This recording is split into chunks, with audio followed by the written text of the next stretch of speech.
Olá, gente querida, bem-vindos ao quadro O que a Bíblia diz, e hoje nós vamos falar sobre oração contrária. Existe a oração contrária? Como é que funciona isso no mundo espiritual? Até quero dizer para vocês e deixar também aqui a palavra de agradecimento à minha colega, uma amiga, que sugeriu que falássemos sobre esse assunto. A questão é, como é que funciona isso no mundo espiritual? Existe mesmo oração contrária? E nós, você como cristão, corre risco de ser atropelado por essa oração contrária? O que diz a Bíblia?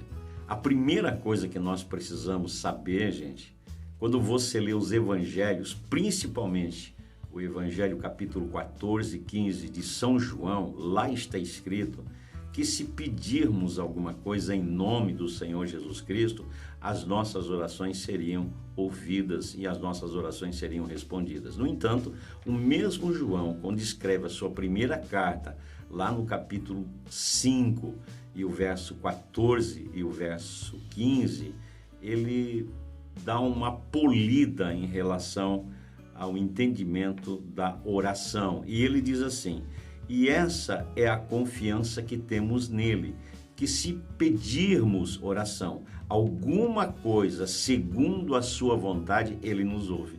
Então, quer dizer, não basta sair por aí orando em nome do Senhor Jesus Cristo e acharmos que todas as nossas orações serão ouvidas e respondidas.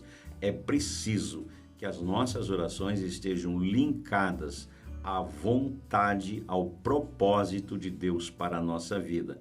Aí cabe a advertência de Paulo, que nos orienta a buscarmos a vontade de Deus para a nossa vida. Uma segunda coisa que eu quero falar para você é o que diz Provérbios, capítulo 28 e verso 9, que diz: o que desvia os seus ouvidos de ouvir a lei, até a sua oração será abominável. Uma regra muito importante para que as nossas orações sejam ouvidas é estarmos alinhados com a palavra de Deus. Ou seja, nós precisamos estar bem intimamente falando. Nós precisamos ser de fato confessos de uma vida cristã. Uma das grandes barreiras para que as nossas orações sejam ouvidas e respondidas é o pecado. E aqui diz que um dos princípios que valida a nossa oração é justamente a submissão à lei, à palavra de Deus. Então é uma regra muito importante. Não adianta qualquer pessoa sair por aí dizendo que eu vou orar e vai acontecer isso, porque é preciso que haja esse alinhamento com a palavra de Deus, a fim de que as orações sejam ouvidas e principalmente respondidas. Uma outra questão é o que está lá em Provérbios, capítulo 26 e o verso 2, na parte B, onde muitos cristãos pensam o seguinte: porque rogaram pragas sobre a minha vida, estão desejando mal sobre os meus negócios, estão rogando para que acabe o meu relacionamento. Será que essa oração ela pode surtir efeito? Olha, Provérbios diz assim: assim a maldição sem causa encontra pouso. Se você está escondido em Cristo, se você está num terreno espiritual onde Deus é o teu protetor, o teu porto seguro, ali você tem a promessa, a garantia de que absolutamente nada acontecerá sem que haja a permissão de Deus. Um outro detalhe que eu quero levantar aqui, gente, é que os discípulos, sem terem o entendimento da oração, quiseram, numa certa ocasião, fazer uma espécie de oração contrária.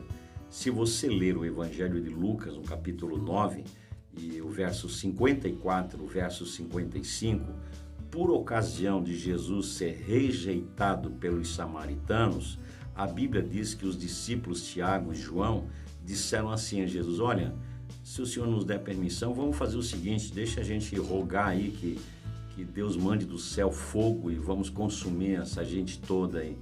No verso 55, Jesus diz o seguinte: vocês não sabem de que espírito vocês são. Ou seja, nada de oração contrária. O próprio Senhor Jesus nos disse que nós deveríamos orar pelos nossos inimigos, que deveríamos perdoar os nossos inimigos, que deveríamos ser tolerantes com aqueles que nos perseguem. Nada de oração contrária.